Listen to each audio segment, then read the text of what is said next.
اگر اللہ نے اس کو بہترین تکوین پر پیدا کیا ہے، اللہ نے پیدا کرنے سے پہلے اس کے اندر خیر اور شر کی کو سمجھ بوجھ اس کے اندر پیدا کیا. اللہ یہ کہتا ہے کہ میں نے ہر انسان کے ہر زیرو کے اندر اس کی خیر اور شر اس کی پھونک دی ہے، اس کے اندر ڈال دی ہے. یہ وہ روح ہے جو اللہ سے وعدہ کر کے آئی ہوئی ہے.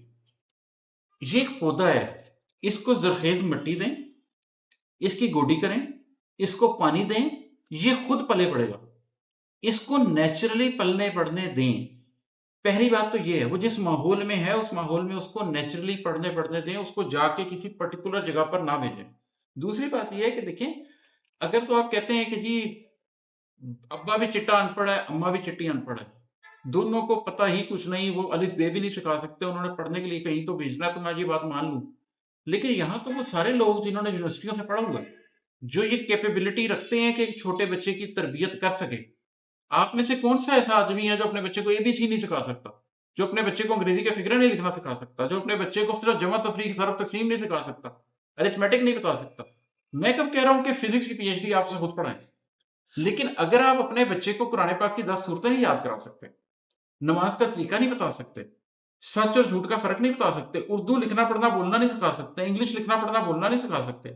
میرے والد گھر میں نوائے وقت جنگ ڈان یہ سب لگایا ہوا تھا. انہوں نے حال بھی آتا تھا، تعلیم و تربیت بھی آتا تھا، آنکھ میں چولی بھی آتا تھا، ریڈر ڈائجسٹ بھی آتا تھا، اردو ڈائجسٹ بھی آتا تھا. میرے ابو کی تو عادت تھی شام کو بیٹھ جاتے تھے، جب چھوٹا سا نوائے وقت پکڑا دینا، کیا نا خبریں سناؤ، کوئی لفظ غلط بولا اس کا مطلب بتا دیا. کسی لفظ کا مطلب پوچھ لیا، اچھا اس کا مطلب کیا ہوتا ہے، خلفشار لکھا ہوا، یہ خلفشار کیا ہوتا ہے. تھوڑا بڑا ہوا تو کہا جی اچھا ڈان سناؤ، شام کو ڈان پہ خبریں سنانے لگ گئے. کبھی کسی خبر پہ حالات حاضرہ پہ ڈسکشن کر لی، کبھی کسی خبر کا لفظ کا مطلب بتا لیا. بچے کی بانڈنگ بھی ہو رہی ہے، بچے کی نالج میں بھی اضافہ ہو رہا ہے. یہ سب کچھ ہم میں سے کون پڑھا لکھا نہیں کر سکتا جو ہم نے اسکولوں میں بھیج کر ہی کرنا؟ یہ ہم سب کچھ کر سکتے ہیں. ہم نے ایک آسان طریقہ ڈال لیا ہے کہ ہم نے کیونکہ ٹک ٹاک پہ بیٹھے رہنا ہے تو بہتر ہے بچے کو اسکول بھیج دیتے ہیں. آپ کو قیمت دینی پڑتی ہے. میری وائف زنیرہ وہ لاہور گرامر اسکول میں وائس پرنسپل تھیں.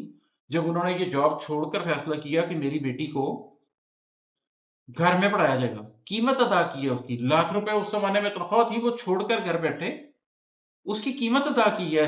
تو پھر میری بچی نے یہ سارا پروسیس اس طریقے سے گین کیا. آپ کو ایک قیمت دینی پڑتی ہے. اگر آپ کے نزدیک آپ کی اولاد اتنی اہم ہے تو آپ اس کے لیے یہ ضرور کریں. اور اگر آپ نے اس کو سوسائٹی کے اوپر چھوڑ دینا کہ جیسے سوسائٹی کے بچے بن رہے ہیں یہ بھی بن جائیں، مجھے کوئی اعتراض نہیں ہے، تو ٹھیک ہے، سوسائٹی جدھر جا رہی ہے پھر آپ کا بچہ بھی ادھر ہی جائے گا، نو پرابلم. آپ راضی ہیں تو ضرور کریں، پرائز پے کرنا چاہتے ہیں تو پرائز پے کریں.